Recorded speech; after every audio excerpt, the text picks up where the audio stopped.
नमस्कार दोस्तों, मैं स्मित मिश्रा स्वागत करता हूँ एक बार फिर से आप सभी का एमजेटी एजुकेशन में। दोस्तों, इंडियन पॉलिटी की सीरीज को आगे बढ़ाते हुए आज हम लोग बात करेंगे पार्ट 2 की। हम लोग 50-50 क्वेश्चंस को देखते चल रहे हैं। पहले पार्ट में हम लोगों ने 50 क्वेश्चंस देखे थे। अब पार्ट 2 में भी हम लोग 50 क्वेश्चन देखेंगे भारतीय राज्य व्यवस्था और संविधान से। बहुत ही अच्छे अच्छे क्वेश्चंस लिए गए हैं दोस्तों। ये सारे के सारे क्वेश्चन किसी न किसी एग्जाम में पूछे गए हैं और अच्छे लेवल के एग्जाम में पूछे गए हैं। इस वजह से आपको बहुत ही केयरफुली देखना है वीडियो, ठीक है। और वीडियो को लाइक और शेयर भी कर देना है। आप लोग वीडियो को लाइक करोगे, शेयर करोगे तो सीरीज आगे बढ़ती रहेगी। चैनल को सब्सक्राइब नहीं किया हो, चैनल को सब्सक्राइब करो, बेल आइकन को प्रेस करो, आने वाली वीडियोज़ का नोटिफिकेशन अब तक पहुंचता रहेगा। इस वीडियो की पीडीएफ फाइल भी प्रोवाइड कराई जाती है और इसकी क्विज भी प्रोवाइड कराई जाती है। तो पीडीएफ आपको टेलीग्राम ग्रुप में मिल जाएगी और एप्लीकेशन पर भी मिल जाएगी। और इसकी क्विज दोस्तों आपको मिलेगी एमजेटी ऐप पर। तो गूगल प्ले स्टोर से एमजेटी ऐप इंस्टॉल कर लें। बाकी के जो पार्ट्स अभी तक आए हुए हैं इतिहास के और भी चीज़ों के, उन सबको आप लोग डाउनलोड कर सकते हैं। अभी ये वीडियो बन जाएगी तो इसकी भी पीडीएफ और मॉक टेस्ट आपको मिल जाएगा। चलिए तो अब शुरू करते हैं वीडियो को। पहला क्वेश्चन देखते हैं। अनुच्छेद ... के तहत प्रावधानों के तहत लोकसभा और राज्यसभा की संयुक्त बैठक को राष्ट्रपति द्वारा बुलाया जा सकता है। देखिए, किस अनुच्छेद के तहत राष्ट्रपति लोकसभा और राज्यसभा की संयुक्त बैठक बुलाता है। तो याद रखिएगा दोस्तों, अनुच्छेद 108 के तहत, किसके तहत? आर्टिकल 108 के तहत राष्ट्रपति जो है ये संयुक्त बैठक बुला सकता है। संयुक्त बैठक में लोकसभा के और राज्यसभा के सदस्य होंगे। अच्छा, एक पॉइंट बहुत ज़्यादा पूछा जाता है, बहुत इंपॉर्टेंट क्वेश्चन है। जब लोकसभा और राज्यसभा की जब संयुक्त बैठक होती है तो उसकी अध्यक्षता कौन करता है? तो याद रखिएगा, हमेशा उसकी अध्यक्षता कौन करेगा? लोकसभा का अध्यक्ष करेगा, लोकसभा का स्पीकर। अभी वर्तमान बात करें तो ओम बिरला जी हैं। तो ओम बिरला जी अगर संयुक्त बैठक होती है तो ओम बिरला जी इसकी अध्यक्षता करेंगे। लेकिन बुलाएगा कौन? राष्ट्रपति। संयुक्त बैठक कौन बुलाएगा? राष्ट्रपति, अनुच्छेद 108 के तहत। अच्छा दोस्तों, पिछली वीडियो में एक मिस्टेक हो गया था, उसको सुधार लीजिएगा। संविधान सभा की पहली बैठक 9 दिसंबर 1946 को हुई थी। कब हुई थी? 9 दिसंबर 1946 को। गलती से मैंने 9 नवंबर 1946 को बोल दिया था। 9 नवंबर और 11 नवंबर 1946 बोल दिया था, जबकि 9 दिसंबर 1946 और 11 दिसंबर 1946 होगा पहली और दूसरी बैठक। इसको करेक्ट कर लीजिएगा, गलती से मुँह से निकल गया, दिमाग में वही चल रहा था, बोल दिए नवंबर। ठीक है, चलिए अगला देखते हैं। राज्यसभा का सदस्य बनने के लिए आवश्यक न्यूनतम आयु कितनी है? तो राज्यसभा का मेंबर बनने के लिए दोस्तों न्यूनतम आयु कितनी होनी चाहिए? 30 वर्ष। कितना? 30 वर्ष। ध्यान से समझिएगा। देखिए, हमारा जो संसद है, पार्लियामेंट जो है, ये 3 अंग हैं। इसके 3 अंगों से मिलकर बना हुआ है, राष्ट्रपति, राज्यसभा और लोकसभा। इसमें राष्ट्रपति जो होता है ये तो भारत का सर्वोच्च संवैधानिक पद है। राज्यसभा जो होता है ये संसद का उच्च सदन है। उच्च सदन है यानी अपर हाउस है। और लोअर हाउस या निम्न सदन कहें तो ये है लोकसभा। ठीक है, तो अपर हाउस जो है राज्यसभा, इसमें अगर पूछा जाए कि न्यूनतम आयु कितनी होनी चाहिए यहाँ के सदस्यों की, तो आप बताएंगे 30 वर्ष। अगर लोकसभा की पूछा जाए तब आप बताएंगे 25 वर्ष। राष्ट्रपति का पूछा जाए तब आप बताएंगे 35 वर्ष। ठीक है, बहुत ही आसान है। देखिए, बहुत ही आसान। कैसे? घटते आ जाइए। राष्ट्रपति है 35 साल का होना चाहिए मिनिमम। इसके बाद राज्यसभा आ रहा है दूसरे नंबर पर, उच्च सदन है, 30 साल का होना चाहिए मिनिमम। इसके बाद देखिए लोकसभा आ रहा है तो 5 और कम कर दो, यानी 5-5 का अंतर दिख रहा है कि नहीं? 25, 30, 35। ठीक है, बहुत आसानी से, अब आप कभी नहीं भूलोगे। चलिए, अभी मैं और भी पदों के न्यूनतम आयु में आपको बताऊंगा ट्रिक वाइज। ठीक है, चलिए, तो यहाँ पर कितना होना चाहिए? 30 वर्ष होना चाहिए। अच्छा, अगर वोटिंग करना होता है, कोई आम नागरिक वोटिंग करना चाहता है तो कितना होना चाहिए? 18 वर्ष होना चाहिए। 18 वर्ष की आयु के ऊपर वाले लोग कर सकते हैं वोटिंग, आप सबको पता है इसको। अगला देखते हैं। प्रत्येक 2 वर्षों के बाद राज्यसभा के कितने सदस्यगण सेवानिवृत्त हो जाते हैं? राज्यसभा वाली वीडियो में इसको बताया गया था, उसमें संसद वाली वीडियो में बताया गया था, संसद वाली वीडियो में बताया गया था कि राज्यसभा में कैसे होती है नियुक्ति। राज्यसभा की भी वीडियो जब आएगी वीडियो कोर्स में तब आपको बताया जाएगा। देखिए, इसमें बहुत ही सिंपल है। राज्यसभा में क्या होता है, क्योंकि ये एक अस्थायी सदन है। अस्थायी सदन का मतलब ये कभी टूटेगा नहीं, ठीक है, कभी बिखरेगा नहीं, कभी भंग नहीं होगा। जबकि लोकसभा जो होता है ये कभी भी भंग किया जा सकता है। ठीक है, सरकार की लोकसभा भंग।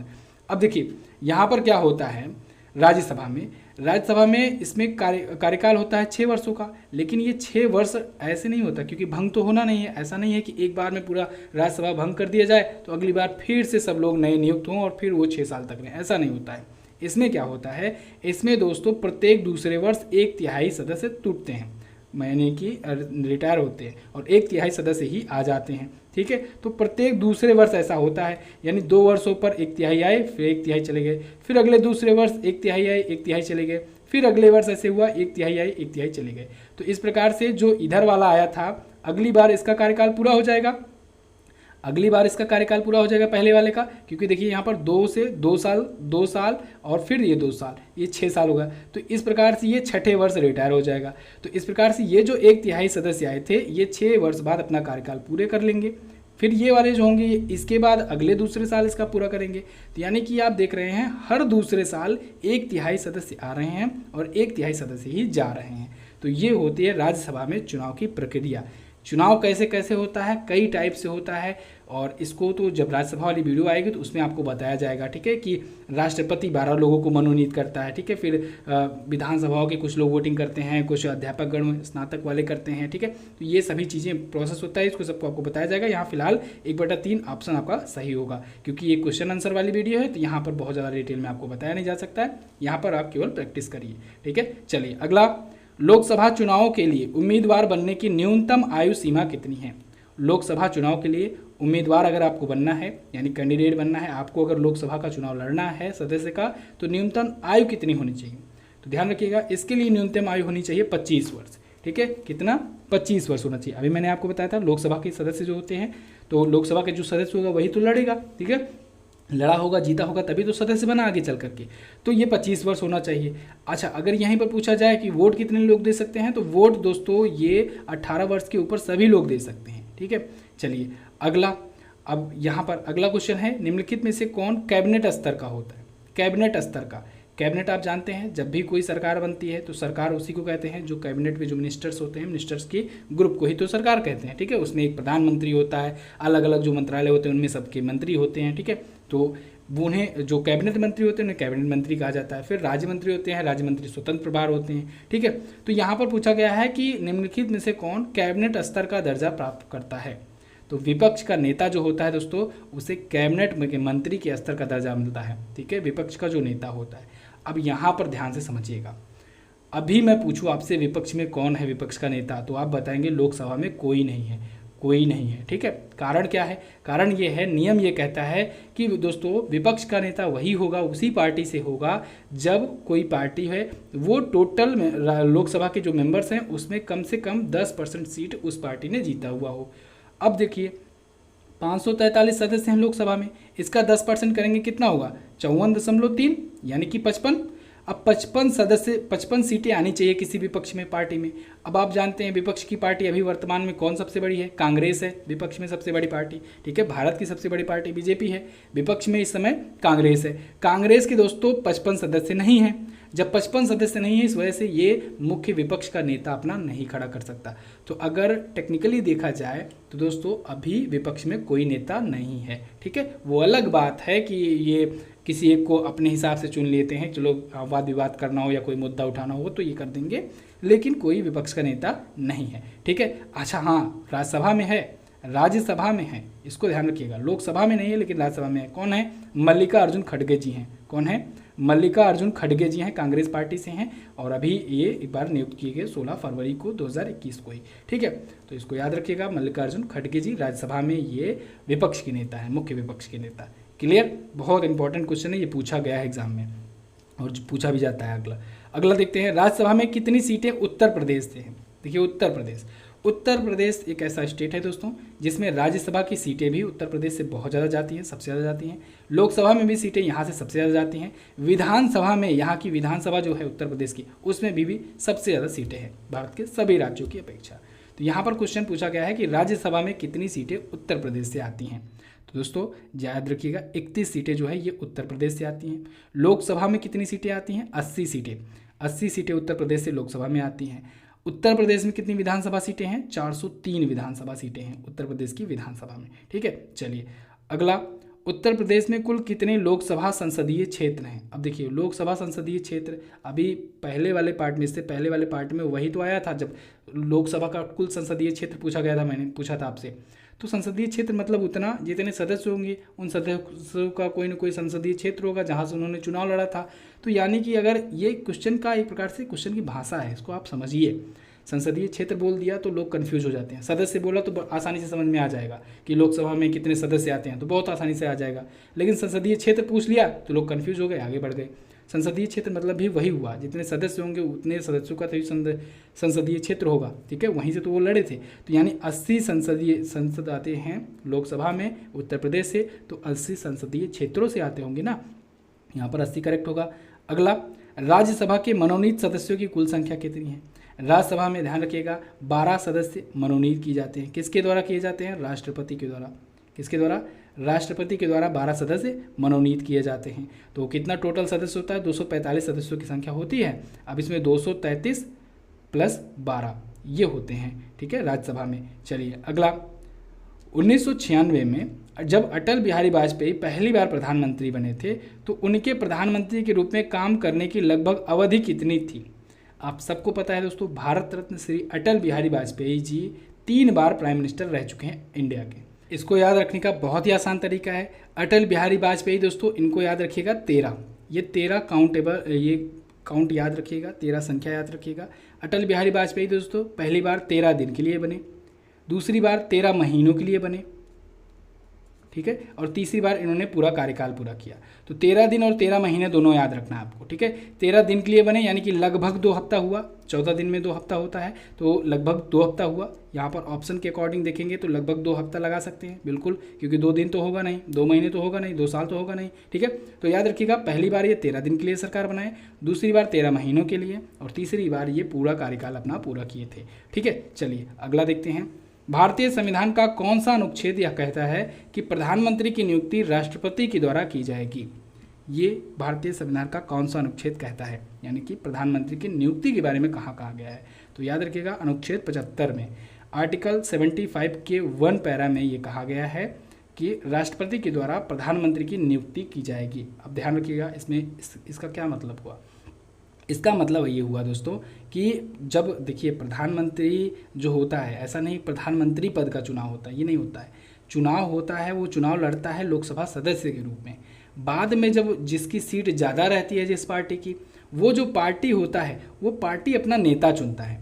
तो प्रधानमंत्री जो होता है वो विजेता पार्टी का नेता होता है। ध्यान रखिएगा, प्रधानमंत्री विजेता पार्टी का नेता होता है, नेता के रूप में नियुक्त किया जाता है। ऐसा नहीं है कि वो चुनाव लड़ते ही वो जीता। हाँ, बात अलग है, वो अपनी कैंपेनिंग कर सकता है, ठीक है, कि आप मोदी को प्रधानमंत्री बनाओ, मोदी को प्रधानमंत्री बनाओ। तो ऐसा मतलब ये नहीं हुआ कि आप मोदी को डायरेक्ट वोट दोगे।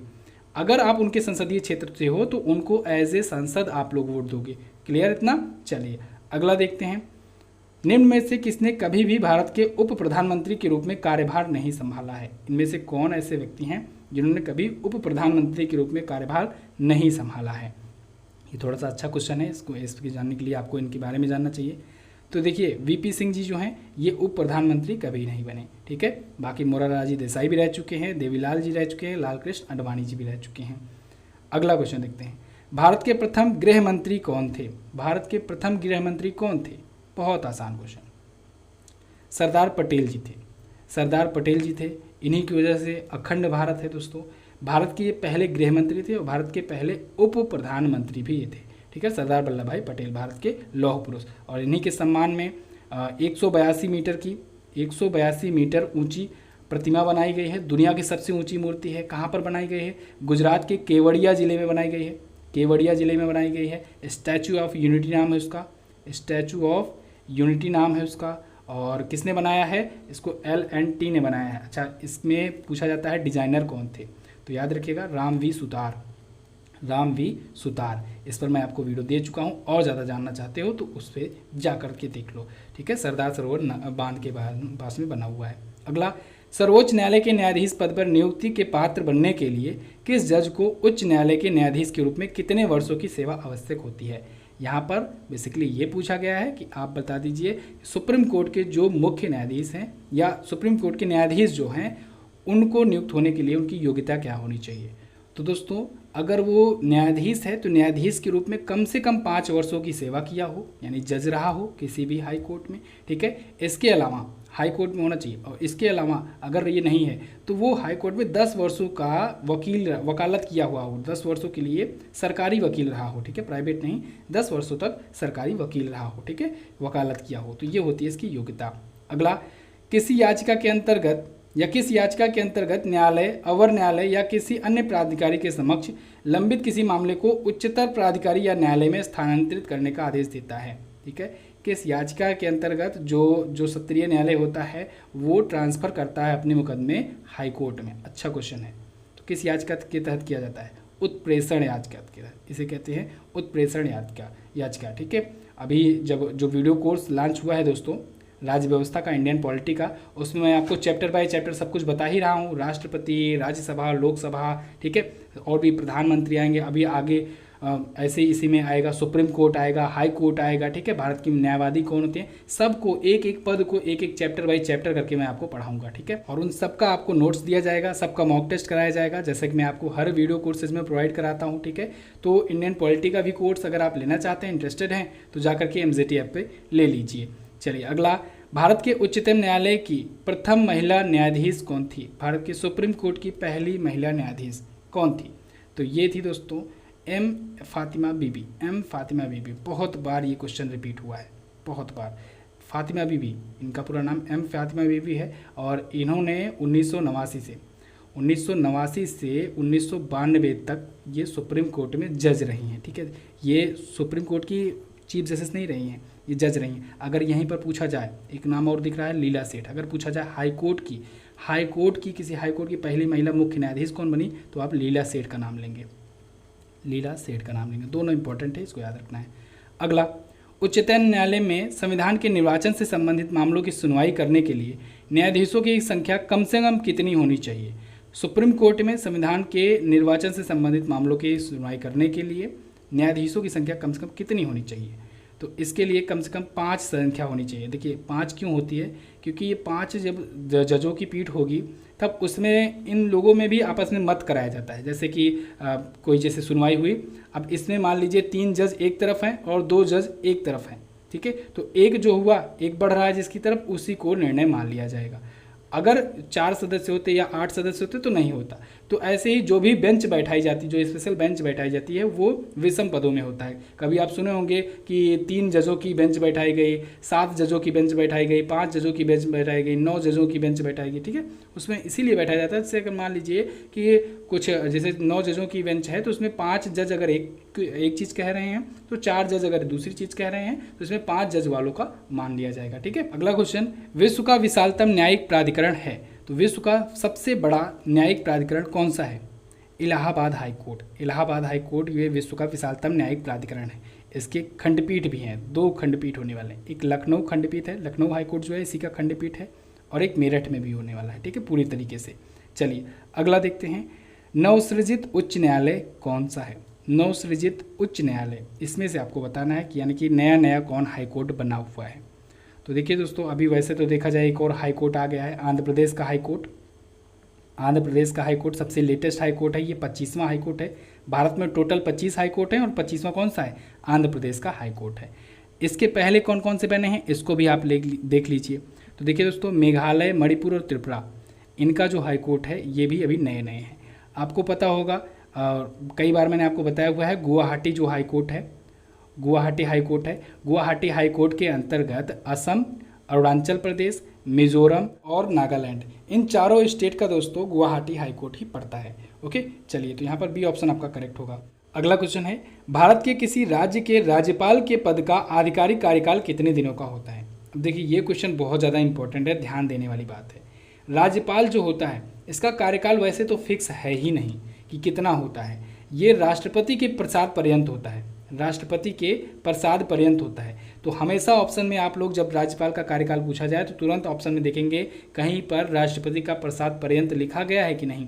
अगर नहीं लिखा गया है तब आप 5 वर्ष लगाएंगे, अगर लिखा हुआ है राष्ट्रपति के प्रसाद पर्यंत तो आप लोग वही लगाएंगे राज्यपाल का। ठीक है, राष्ट्रपति जब चाहे तब राज्यपाल को हटा सकता है, बदल सकता है, ट्रांसफर कर सकता है। क्लियर? तो राज्यपाल राष्ट्रपति के प्रसाद पर्यंत होता है। प्रसाद पर्यंत मतलब कि राष्ट्रपति की ही समझ लीजिए पूरे के पूरा जिम्मेदारी रहती है, जब चाहे वो हटा सकता है। अगला, भारतीय संविधान के अनुच्छेद 161 के अनुसार निम्नलिखित में से किसे सजा माफ करने या सजा में हेरफेर करने की शक्ति प्राप्त है? तो ध्यान रखिएगा, यहाँ पर अनुच्छेद 161 के अनुसार पूछा गया है। अनुच्छेद 161 के अनुसार अगर पूछा जाए तब आप बताएंगे विभिन्न राज्यों के राज्यपाल को। ठीक है। विभिन्न राज्यों के जो राज्यपाल होते हैं दोस्तों वो भी राष्ट्रपति की ही तरह काम करते हैं, ठीक है। अभी जब इसके बारे में बताया जाएगा तो याद रखिएगा, केंद्र में जैसे जैसे सब कुछ होता है वैसे वैसे राज्यों में भी सब कुछ होता है, थोड़ा थोड़ा पद का डिफरेंस है। केंद्र में यहाँ पर सर्वोच्च मुखिया, सर्वोच्च कमांडर कौन होता है? राष्ट्रपति होता है। राज्यों में सबसे बड़ा मुखिया कौन होता है? राज्यपाल होता है। केंद्र में जो होता है ये नियुक्ति किसकी करता है, ये किसको शपथ दिलवाता है?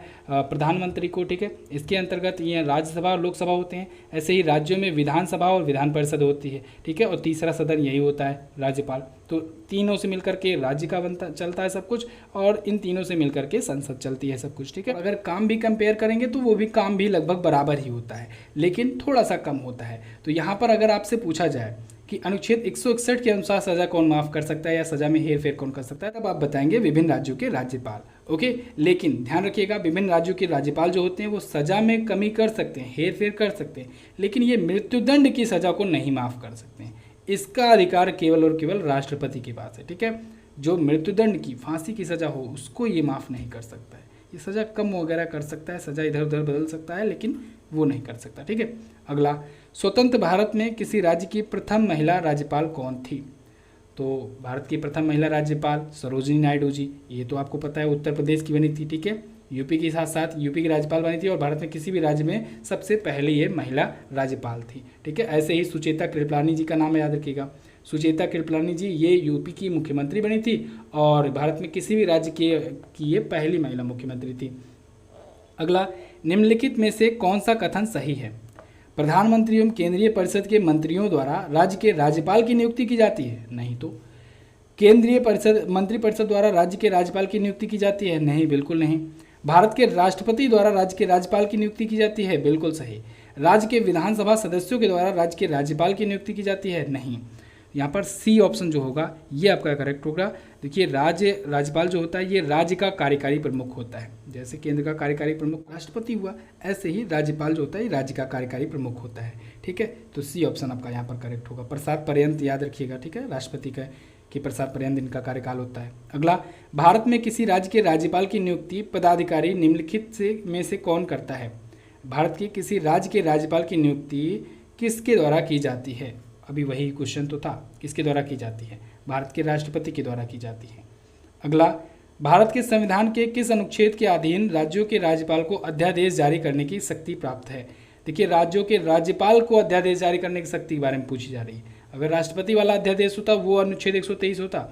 ऐसे क्वेश्चन में बहुत सारे लोग 123 लगा देते हैं, लेकिन वो राष्ट्रपति को अध्यादेश लाने की पावर देता है, अनुच्छेद 123 जो है। यहाँ पर राज्यपाल पूछा गया है, तो राज्यपाल में क्या करना है आपको? यही दो को इधर उधर कर देना है। देखिए, 123 से 213 कर दीजिए, 123 से 213 कर दीजिए, 2 को उठाकर इधर कर दीजिए, बहुत आसानी से आपको याद हो जाएगा। अनुच्छेद 213 के तहत, इसके तहत राज्यपाल जो है ये राज्य में जो बनते हैं कानून वगैरह, उनको उनके लिए अगर बनाना होता है तो अध्यादेश ला सकता है। अध्यादेश को कैसे लाया जाता है इसको मैंने पिछली वीडियो में बताया हुआ है। अगला, डैश डैश को विधानसभा का सत्रावसान करने की शक्ति होती है। सत्रावसान करने की शक्ति होती है किसे? विधानसभा का। तो विधानसभा पूछा गया है, तो विधानसभा जब भी पूछा जाए तो इसका सर्वे सर्वा कौन होता है? राज्यपाल होता है। जब विधानमंडल पूछा जाए, ठीक है, राज्यों में जो विधानमंडल होता है इसमें देखिए विधानसभा होती है, विधान परिषद होता है और एक राज्यपाल होता है। राज्यपाल जो होता है बिना इसकी मंजूरी के कोई कानून नहीं बन सकता है। जैसे केंद्र में संसद होती है ना, संसद में क्या होता है? राष्ट्रपति होता है, राज्यसभा होता है, लोकसभा होता है। ऐसे ही राज्यों में क्या होता है? राज्यपाल होता है और विधान परिषद होता है और विधानसभा होता है। हालांकि कई राज्यों में विधान परिषद नहीं है तो वहाँ पर नहीं होगा, एक आइडियल केस में मैं आपको बता रहा हूँ, ठीक है। जिन जिन राज्यों में विधान परिषद है उनकी बात बता रहा हूँ। तो विधान परिषद उच्च सदन हुआ और निम्न सदन हुआ विधानसभा। ऐसे ही वहाँ पर क्या होता था? राज्यसभा उच्च सदन और लोकसभा निम्न सदन होता था, ठीक है। चलिए, तो अगला, भारत के संविधान में से किसके विरुद्ध महाभियोग चलाने का प्रावधान नहीं है? किसके विरुद्ध में महाभियोग चलाने का प्रावधान नहीं है इनमें से? तो देखिए, किसके विरुद्ध नहीं है? राज्यपाल के। कारण क्या है? कारण ये है कि राज्यपाल जो है ये राष्ट्रपति के प्रसाद पर्यंत होता है। इन पर आप महाभियोग जाकर विधानमंडल में नहीं ला सकते हैं।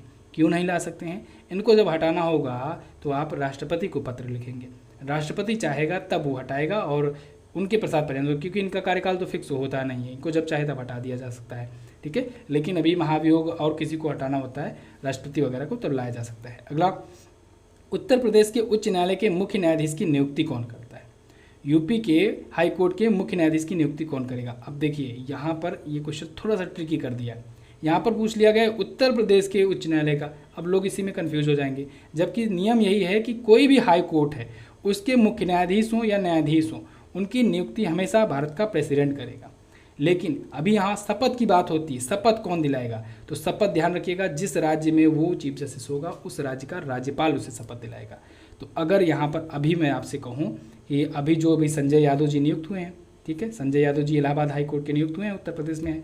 संजय यादव जी को अगर पूछा जाए शपथ किसने दिलाया, तो शपथ दिलाया किसने, आनंदीबेन पटेल जी ने, गवर्नर ऑफ यूपी। और नियुक्ति किसने की थी, president of India Ramnath Kovind ji ने।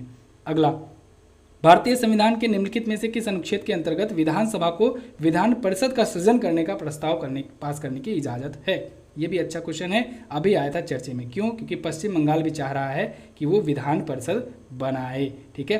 क्यों बनाए, क्योंकि वहाँ पर आपको पता है ममता बनर्जी जी जो हैं वो हार चुकी हैं अपनी सीट। जब अपनी सीट हार चुकी हैं तो उनको 6 महीने की मोहलत मिली है कि 6 महीने में आप कंफर्म करो, बताओ कि आप कहाँ से हो विधायक। अगर जब तक आप नहीं बताओगी, नहीं कंफर्म करोगी, आप या तो विधान परिषद की सदस्यता बताओ या तो अपना यहाँ पर विधान सभा में अपनी सदस्यता जाहिर करो। अगर ये नहीं करते हो तो आपको मुख्यमंत्री पद का त्यागना पड़ेगा, ठीक है, मुख्यमंत्री पद। इसी वजह से वो चाह रही हैं कि पश्चिम बंगाल में विधान परिषद आ जाए और वो वहाँ की सदस्यता ले लें, क्योंकि वहाँ पर तो चुनाव के माध्यम से होगा नहीं, ठीक है। तो ये यहाँ पर देखिए, अब किस अनुच्छेद के तहत सृजन किया जा सकता है, ये पॉइंट है, ये क्वेश्चन है। तो ये अनुच्छेद 169 के तहत किया जा सकता है। लेकिन अब इसमें ध्यान रखिएगा प्रोसेस क्या होता है, प्रोसेस यहीं बता देता हूँ। वैसे चाह रहा था मैं कि एक इस पर स्पेशल वीडियो बना करके बता दूँ, ठीक है। इसमें प्रोसेस ये होता है कि देखिए यहाँ पर जो विधानसभा पहले होगी तभी तो विधान परिषद आ रहा है। विधान परिषद जो होगा तो उसमें जितने भी कुल सदस्य होते हैं उनके द्वारा बहुमत लाया जाएगा। अगर इस बिल पर बहुमत मिल जाता है तो फिर बहुमत कैसा होना चाहिए, 2/3 बहुमत, ठीक है, 2/3 बहुमत मिल जाता है कम से कम, तो फिर ये लोग अप्लाई कर सकेंगे संसद के लिए। और बदलाव कौन करेगा, यानी विधान परिषद गठन किसके द्वारा किया जाएगा, संसद के द्वारा। ध्यान रखिएगा, संसद ही ये तय करेगी किस राज्य में विधान परिषद हो, किस राज्य में नहीं। लेकिन उसके लिए आपको चाहिए, संसद को मजबूर करने के लिए आपको करना ये पड़ेगा कि अपने राज्य में ऐसा प्रस्ताव लाओ कि यहाँ पर 2/3 सदस्य जो हैं वो उस पर वोटिंग कर दें, ठीक है, वहाँ से पास हो जाए तब ले आओ संसद में। संसद में ले आओ तो उसके बाद फिर वहाँ पर देखा जाएगा, ठीक है, तो उसके बाद सृजन किया जाएगा। अगला, अच्छा, इसके लिए मैंने आपको दिया था, ट्रिक बताया था, ठीक है, कुम्बाट नाम का, कि कहाँ कहाँ पर विधान परिषद है, कुम्बाट नाम का। ये सारी चीज़ तो बहुत बार बता चुका हूँ। यहाँ पर वीडियो बहुत ज़्यादा लंबी हो जाती है, और लंबी होने की वजह से ना तो बहुत सारे स्टूडेंट का रुझान कम हो जाता है, वो जाने लगते हैं। वैसे तो मैं चाहता हूँ आपको पूरा का पूरा बता दूँ, जितना हमारे पास है वो पूरा का पूरा ज्ञान आपको बता दूँ, लेकिन कभी कभी यही टाइम की लिमिटेशन हो जाती है। फिलहाल कुम्बाट में बोल दे रहा हूँ, जो लोग को याद हो आप लोग लिख दीजिएगा, ठीक है। चलिए अगला, किसी विधानसभा में भारत के संविधान के अनुसार कम से कम और अधिक से अधिक कितने सदस्य हो सकते हैं। किसी विधानसभा में भारतीय संविधान के अनुसार कम से कम कितने सदस्य और अधिकतम कितने सदस्य हो सकते हैं। अब यहाँ पर देखिए कुछ एक्सेप्शंस भी हैं, उन एक्सेप्शंस को हम लोग ध्यान में नहीं रखेंगे, ठीक है, कुछ अपवाद भी हैं कुछ राज्य। चलिए, तो कम से कम कितने सीटें हो सकती हैं, तो देखिए दोस्तों, कम से कम इसमें सीटें हो सकती हैं 60, ठीक है, और ज़्यादा से ज़्यादा 500 अभी। लेकिन देखिए बहुत सारे ऐसे राज्य हैं जो एक्सेप्शंस में आ रहे हैं, ठीक है, कुछ राज्य ऐसे भी हैं जो एक्सेप्शंस में आ रहे हैं।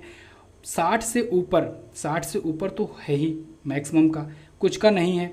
अब अधिकतम 500 किसी का भी नहीं है। सबसे ज़्यादा यूपी का है, 403 है, और सबसे ज़्यादा यूपी का है 403 है। और सबसे कम में बात करेंगे तो कुछ एक्सेप्शंस हैं, गोवा वगैरह, ठीक है। चलिए अगला देखते हैं, भारतीय राज्यों में मुद्रा बिल होने के लिए एक बिल को कौन प्रमाणित करता है। भारतीय राज्यों में मुद्रा बिल होने के लिए एक बिल को कौन सर्टिफाइड करता है। तो देखिए दोस्तों, इसको सर्टिफाइड किया जाता है राज्य की विधानसभा के अध्यक्ष के द्वारा। जो राज्य होगा उसका जो विधानसभा का जो अध्यक्ष होगा वो मुद्रा बिल को लाएगा, ठीक है, उसको प्रमाणित करेगा। अगला, स्वतंत्र भारत में उत्तर प्रदेश राज्य के प्रथम विधानसभा अध्यक्ष कौन थे।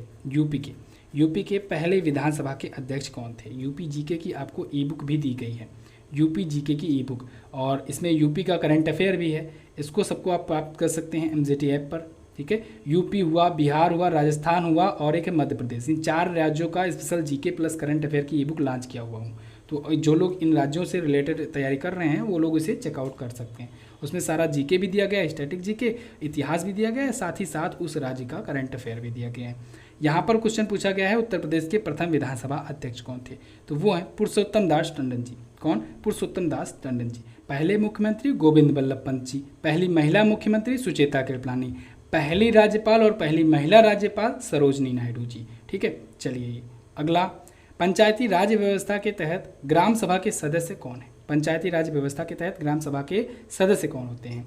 गांव के सभी सदस्य होते हैं ग्राम सभा के सदस्य, या गांव के सभी सदस्य जिनकी आयु 16 वर्ष से अधिक है वो होते हैं, या ग्राम पंचायत क्षेत्र में मतदाता के रूप में पंजीकृत सभी वयस्क सदस्य ही ग्राम सभा के सदस्य होते हैं, या पंचायत क्षेत्र के महिलाओं को छोड़कर गांव के सभी सदस्य होते हैं। तो देखिए दोस्तों, ग्राम सभा में सदस्य जो कहा जाएगा वो उन्हें कहा जाएगा जो पंचायत क्षेत्र में मतदाता के रूप में पंजीकृत होगा, रजिस्टर्ड होगा, और वो वयस्क होगा। ऑब्वियस सी बात है, 18+ होगा तभी तो वो रजिस्टर्ड होगा। ठीक है, एज ए वोटर 18 से प्लस होगा।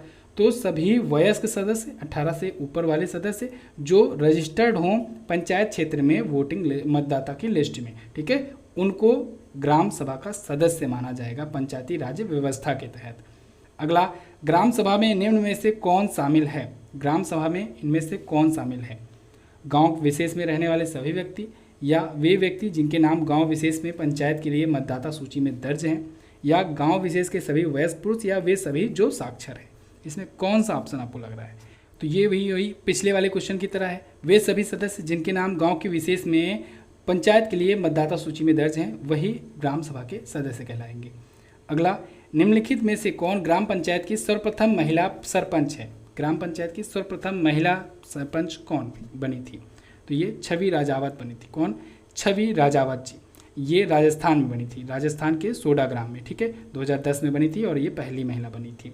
पंचायती राज व्यवस्था अगर आई है, मैं बता दे रहा हूँ आपको, 73वां और 74वां संविधान संशोधन हुआ था। कब हुआ था? 1993 में हुआ था। ठीक है, तो इसी के तहत पंचायती राज व्यवस्था लाई गई।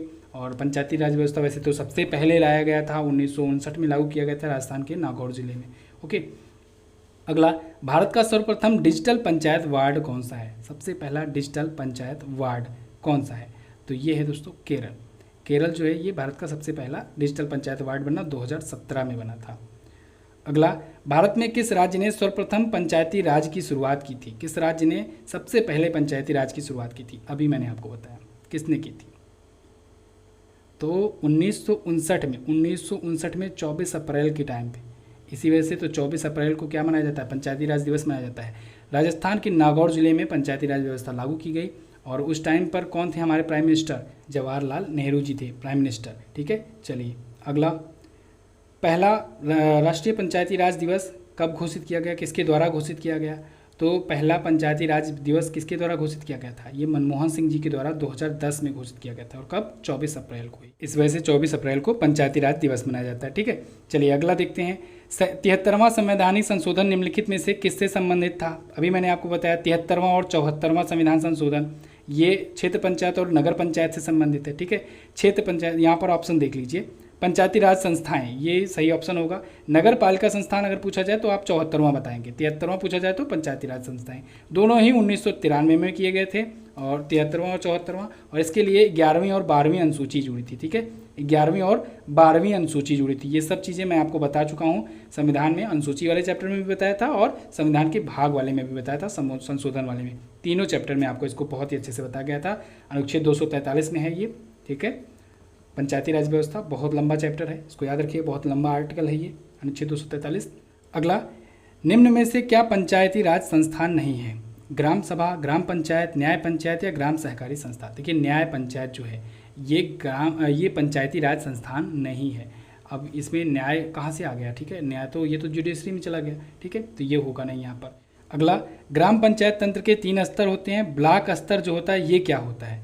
देखिए दोस्तों, ये त्रिस्तरीय ग्राम पंचायत तंत्र, ये पंचायती राज व्यवस्था तंत्र शुरू किया गया था। इसमें 3 स्तर होते हैं। 3 स्तर में क्या क्या होता है? एक ग्राम स्तरीय होता है, एक मध्यवर्ती स्तरीय होता है, एक होता है जिला स्तरीय। तो देखिए दोस्तों, ग्राम स्तरीय जो होता है उसमें ग्राम पंचायत का गठन किया जाता है। ठीक है, मध्यवर्ती जो होता है इसमें क्या किया जाता है? इसमें पंचायत समिति का गठन किया जाता है। और जो जिला स्तरीय होता है इसमें जिला परिषद का गठन किया जाता है। यहाँ पर ब्लॉक स्तर यानी मध्यवर्ती वाला पूछा गया है ना, तो यहाँ पर पंचायत समिति का गठन किया जाएगा। तो पंचायत समिति जो है बी ऑप्शन में है, ये करेक्ट होगा। चलिए अगला क्वेश्चन देख लेते हैं। अगला क्वेश्चन है, किस समिति ने त्रिस्तरीय पंचायत प्रणाली की अनुशंसा की थी? किस कमेटी ने त्रिस्तरीय पंचायत समिति की अनुशंसा की थी? बहुत ज़्यादा इंपॉर्टेंट है। बलवंत राय मेहता समिति। किसने?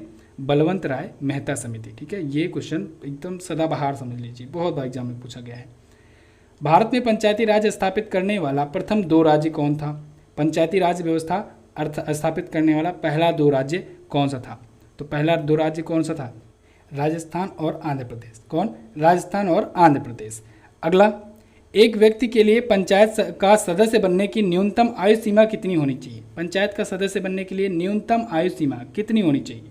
तो 21 वर्ष होनी चाहिए। कितना? 21 वर्ष होनी चाहिए पंचायत का सदस्य बनने की न्यूनतम आयु। अगला, किस राज्य में पंचायती राज प्रणाली नहीं है? पंचायती राज प्रणाली कहाँ पर नहीं है? नागालैंड नहीं है। ठीक है, नागालैंड में पंचायती राज प्रणाली नहीं है। अगला, संविधान के किस अनुच्छेद के जरिए भारत में आर्थिक आरक्षण पारित किया गया? किस संशोधन के जरिए तो किस संशोधन के जरिए ये किया गया है आर्थिक आरक्षण? EWS प्रणाली आप सुने होंगे, EWS। ठीक है, इकोनॉमी वीकर सैंक्शंस। तो ये किस संविधान संशोधन के तहत किया गया है? तो ये दोस्तों भारत के 103वें संविधान संशोधन के तहत। भारत में टोटल अभी तक 104 संविधान संशोधन हुए हैं। संविधान संशोधन वाली वीडियो मैंने आपको बताया हुआ है। ठीक है, सारी की सारी चीज़ें दोस्तों राज्य व्यवस्था वाले चैप्टर मैंने आपको बताया हुआ है। राज्य व्यवस्था का जो कोर्स है उसमें मैंने आपको बताया है, चैप्टर बाय चैप्टर बहुत ही अच्छे से डिटेल्स के साथ आप उसे परचेज कर सकते हैं अगर और अच्छे से पढ़ना चाहते हैं राज्य व्यवस्था को। अगला, किस वर्ष में संविधान का संशोधन सर्वप्रथम किया गया था? सबसे पहले संविधान संशोधन कब किया गया था? 1951 में किया गया था। ठीक है, 9वीं अनुसूची जुड़ी थी, याद होना चाहिए। ठीक है, भूमि सुधार आंदोलन, भूमि सुधार से संबंधित था। अगला, किसी राज्य के गठन के लिए भारतीय संविधान की किस अनुसूची में संशोधन करने की आवश्यकता होती है? तो किस अनुसूची के तहत होता है ये? देखिए दोस्तों, पहली अनुसूची। पहली अनुसूची में क्या है? राज्यों और केंद्र शासित प्रदेशों की ही तो लिस्ट है, इसी के बारे में तो इसमें डिटेल में बताया गया है। तो अगर कोई नया राज्य गठित होगा, नया राज्य ऐड होगा मान लीजिए, तो फिर इसमें भी तो परिवर्तन करना पड़ेगा ना, क्योंकि लिस्ट तो यहीं पर है, लिस्ट में भी तो बदलाव आएगा, बढ़ेगा घटेगा। अगला, भारतीय संविधान के अनुच्छेद 368 का संबंध किससे है? तो आर्टिकल 368 के तहत दोस्तों क्या होता है? संविधान में संशोधन किया जाता है। ये दक्षिण अफ्रीका के संविधान से लिया गया है, दक्षिण अफ्रीका के संविधान से लिया गया है। संविधान में संशोधन की प्रक्रिया 368 के तहत होता है। अगला, संविधान का 52वां संशोधन निम्न में से किससे संबंधित है? 52वां संशोधन, ये इंपॉर्टेंट संशोधन है, इंपॉर्टेंट अमेंडमेंट है 52वां, इसीलिए इसे पूछा गया है। तो ये दल बदल कानून से, क्योंकि इसी के बाद दोस्तों 10वीं अनुसूची जुड़ी थी। 10वीं अनुसूची दल बदल से ही तो थी, पार्टियों के दल बदल करनी थी। ठीक है, तो 52वां संविधान संशोधन हुआ था इसके लिए। कब हुआ था? 1985 में हुआ था। ठीक है, चलिए अगला, भारतीय संविधान के किस संशोधन अधिनियम के तहत मतदान की उम्र 21 से घटाकर 18 वर्ष कर दी गई? बहुत इंपॉर्टेंट क्वेश्चन, कई बार एग्जाम में पूछा गया है। 61वां संविधान संशोधन हुआ था। कब हुआ था? 1989 में हुआ था। और इसके तहत मतदाता जो वोटर्स होते हैं उनकी मिनिमम आयु 21 वर्ष से घटा करके 18 वर्ष कर दी गई। अब 18 वर्ष या उससे ऊपर के सभी सदस्य जो हैं ये वोटिंग कर सकते हैं। तो ये 61वां संविधान संशोधन 1989 के तहत ही किया गया था। क्लियर बिल्कुल। तो ये तो थे 50 और क्वेश्चन राज्य व्यवस्था से। 100 क्वेश्चन हो गए हैं इंडियन पॉलिटी से। आप सबने बहुत ही अच्छे से प्रैक्टिस किया है। ठीक है, अगर वीडियो पसंद आई है वीडियो को लाइक कर दो, शेयर कर दो अपने दोस्तों के पास। ठीक है, और अगर आपने अभी तक चैनल को सब्सक्राइब नहीं किया है चैनल को सब्सक्राइब कर दो, क्योंकि अब साइंस की सीरीज स्टार्ट होने वाली है। चलिए बस फिलहाल रखते हैं इतना ही। वीडियो को एंड तक देखने के लिए बहुत बहुत धन्यवाद। मिलेंगे अगली वीडियो में, अगले पार्ट में। तब तक के लिए नमस्कार, जय हिंद, वंदे मातरम।